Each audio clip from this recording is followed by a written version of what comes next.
इतना बड़ा अपराध करने वाला व्यभिचारी भी इस कलयुग में 13 नंबर के श्लोक में लिखा है, ब्रह्मस्व पुष्टा व्यभिचार कारण सप्ता यज्ञेन कलौ पुनन्त्यते। इतना बड़ा नरा अधम पापी भी भागवत की सप्ताह श्रवण कथा से वो भी मुक्त हो जाता है।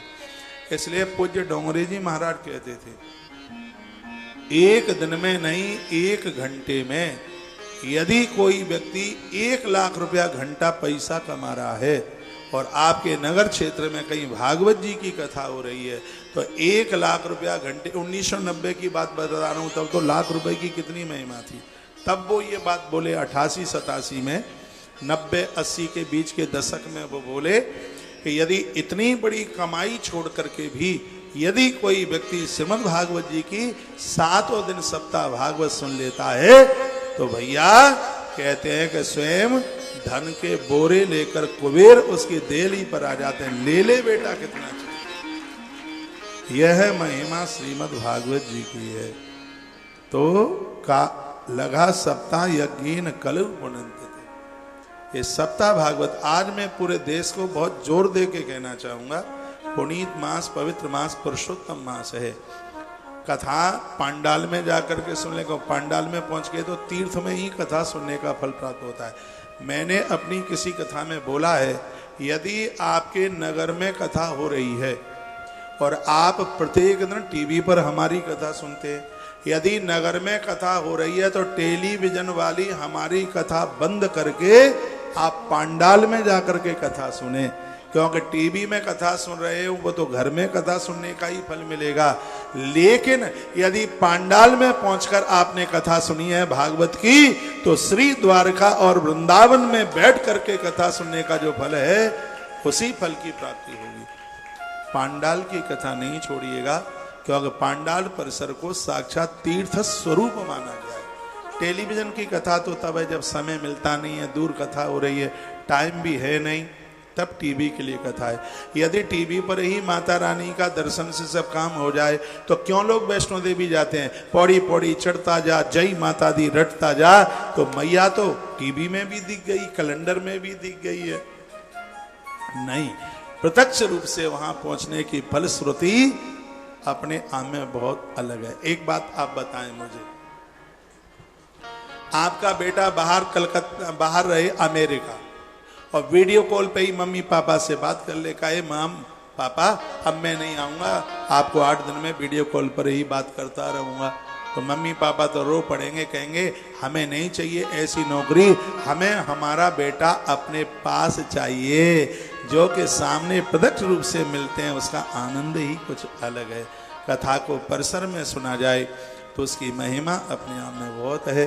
जब नहीं जा सकते हैं तब टीवी पर, मोबाइलों पर, तब के लिए कथा है।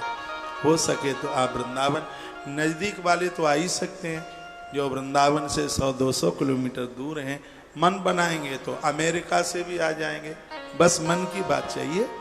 हाँ, सब तमाशा मन का ही तो है। योग वासिष्ठ रामायण में गुरु जी ने कहा था, हाँ मन चंगा कर लो, बिल्कुल मन को मजबूत कर लो। मन के हारे हार है, मन के जीते जीत।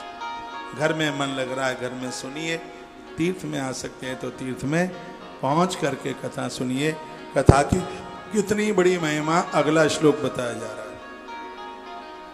कायेन वाचा मनसा पिपातकम नित्यं प्रकुर्वन्ति सठाहटेन ये परस्वपुष्टा मलिना दुराशया सप्ताह यज्ञेन कलौ पुनन्त्यते। क्या कहा? कायेन शरीर से अपराध हो गया, वाचा वाणी से अपराध हो गया, मनसापि पातकम मन से पाप हो गया, नित्यम प्रकुर्वन्ति सठा हटेन ए। कहा गया है कि ऐसा व्यक्ति जो बिल्कुल सठता के साथ में जी रहा है, दूसरे के धन से पुष्ट हो रहा है, मलिन मन वाला है, दुष्ट हृदय वाला है, वह भी इस कलयुग में सप्ताह के 7 दिन की कथा से वो भी पवित्र हो जाता है, वो भी पावन हो जाता है। कोई नारी भगवान लड्डू गोपाल के सानिध्य में 7 दिन इस कथा को सुन ले तो उस नारी का बांझपन समाप्त हो जाता है। इतनी बड़ी महिमा श्रीमद् भागवत कथा की है। बड़ा सर्वोच्च ग्रंथ है। कहते हैं राजा के माथे पर जैसे मुकुट 18 पुराणों में श्रीमद् भागवत किसी राजा के मस्तिष्क पर मुकुट का काम करता है। 18,000 श्लोकों का यह ग्रंथ बहुत आनंद देने वाला है। एक बात तो हम पूछ ही नहीं पाए, आप बोर तो नहीं हो रहे हैं? चुटकुले तो है नहीं, कथा है, और कथा में तो कुछ मिलाने की जरूरत ही नहीं है। ये तो इतना निपनिया दूध है कि जामे ना अखरोट डालने की जरूरत है, ना बादाम डालने की जरूरत है, ना इसमें काजू डालने की जरूरत है। ये प्योर ऐसा दूध है, बस इसे पीते ही जाओ। ऐसा रस है जिसमें छिलका नहीं, जिसमें गुठली नहीं, बस पान करते जाओ, करते जाओ, करते जाओ। यस्या श्रवण मात्रेण पाप हानि प्रजायते। कहते हैं कि इसके श्रवण मात्र से पाप समाप्त हो जाते हैं। तत्पश्चात प्रमाण दे दिया गया। क्या प्रमाण दिया? तुंगभद्रा नदी के किनारे एक आत्मदेव नाम का व्यक्ति रहता था। उसको 2 बेटा हुए। एक साधुओं के फल के द्वारा गैया मैया ने बेटा दिया, गोकर्ण नाम रखा। दूसरा उसकी साड़ू का बेटा, यानी उसकी पत्नी की बहन का बेटा बड़ा खतरनाक था, धुंधुकारी। इतना नंबरी बदमाश उद्दंडी, शायद भागवत में दूसरा ना हो, इतना खुरापाती था। ले थपाई, थपाई जानते हैं आप? थपाई है सरोवर के किनारे जैसे कपड़े कूटे जाते, कहीं इसको मोगरी बोलते हैं। सो उठा उठा करके मैया बाप की पीठ की खबर लेता। ऐसे तो निपुत्री बने रहे तो ज्यादा ठीक है। ऐसी औलाद हे भगवान किसी को ना देना। लत्तयान चेत शब्द लिखा, जो माँ बाबूजी की पीठ पर लातों का प्रहार करता। इससे तो औलाद नहीं हो तो ज्यादा ठीक है। 3 तरह के पुत्र होते हैं, एक है पुत्र, एक है सतपुत्र और एक है कुपुत्र। 3 है। जिनको कहने की जरूरत न हो, बस माता पिता के मन का भाव समझ लेते हैं, वो सतपुत्र हैं, उत्तम पुत्र हैं। और वही पुत्र जो कहने पर काम कर देते हैं, वो मध्यम है, वो मीडियम है, बीच वाले कहने से कर दें। अपने सब काम छोड़ दें, मम्मी पापा ने कहा बेटा ये काम करना, किंतु परंतु है ही नहीं शब्द। 4 लोग जीवन में ऐसे आंख बंद के काम कर दो, सफल होगा, किंतु परंतु जैसा शब्द ना आवे। कौन कौन से? पहले नंबर पर माँ, दूसरे नंबर पर पिता, और तीसरे नंबर पर गुरु, और चौथे नंबर पर भगवान। पहले नंबर पर माँ है, 1 नंबर पर माँ की बात ना कटे, पिता की बात ना कटे, गुरु की बात ना कटे, और भगवान की भी बात ना कटे। ये हम नहीं कह रहे हैं, तो ये स्वयं भगवान शिव ने भगवान नारायण के सामने बात कही। क्या कहा? अगर ना देखो, बहुत प्यारी चौपाई, और याद कर लेना इसको हमेशा के लिए। मात पिता गुरु प्रभु की वाणी, मात पिता प्रभु की वाणी,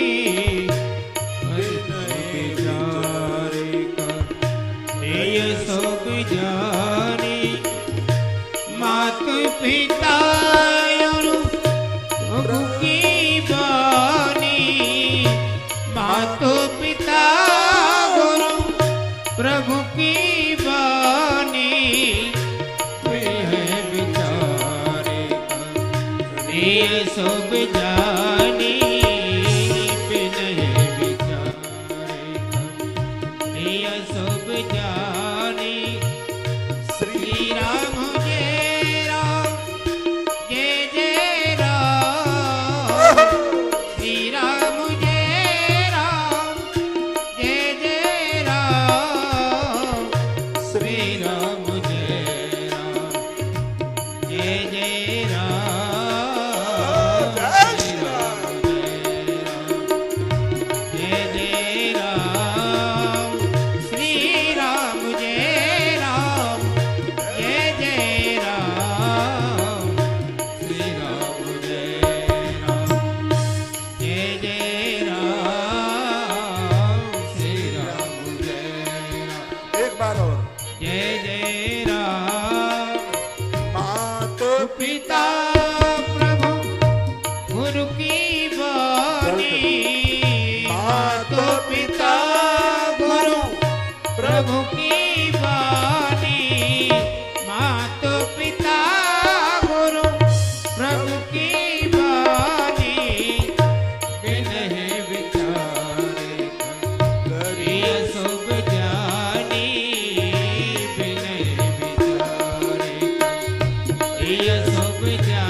घाट पांडाल में मेरे युवा भाई लोग भी मुझे सुन पा रहे हैं, मैं कहूँगा सब कुछ हारने के बाद भी माँ बाबू जी की सेवा होती है तो सस्ती है।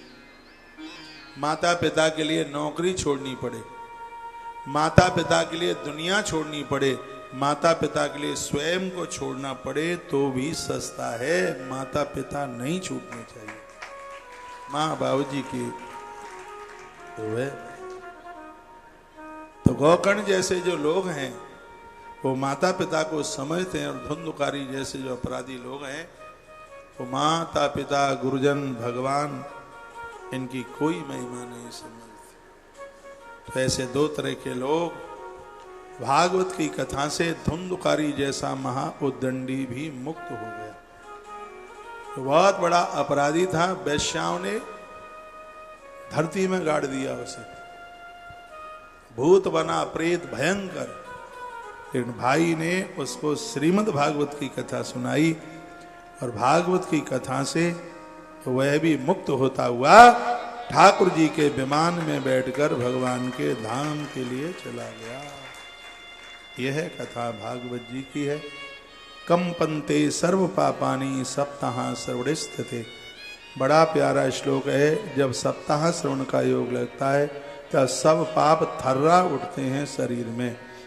जिस दिन मुहूर्त निकल जाए और ये पता लग जाए कि इस गांव में भागवत की कथा होने वाली है, तो जैसे बूढ़े आदमी के हाथ पांव कांपते हैं, श्रीमद् भागवत के महात्म्य के अध्याय नंबर 5 के 54 नंबर के श्लोक में लिखा है। क्या लिखा है भाई अन्नू? क्या लिखा है? कंपन्ते सर्व पापानि सप्ताह श्रवणिस्ततौ। जिस जगह पर भागवत जी की कथा हो रही है वहां पर 10 योजन दूरी तक, 10 योजन का मतलब हो गया 40 कोस, इतनी दूरी के एरिया में बसे हुए पाप ऐसे थर थर कांपते हैं कि अब हमारा क्या होगा। यहाँ तो भागवत की कथा होने वाली है।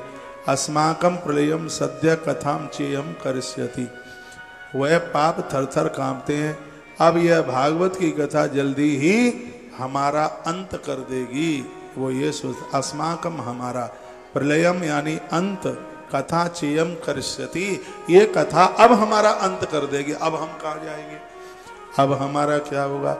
जिस प्रकार से आग के द्वारा गीली सूखी छोटी बड़ी सब तरह की लकड़ियां आग जला देती है, उसी प्रकार से सप्ताह भागवत मन वचन और कर्म द्वारा किए गए नए पुराने छोटे बड़े सभी प्रकार के पापों को भस्म कर देती है।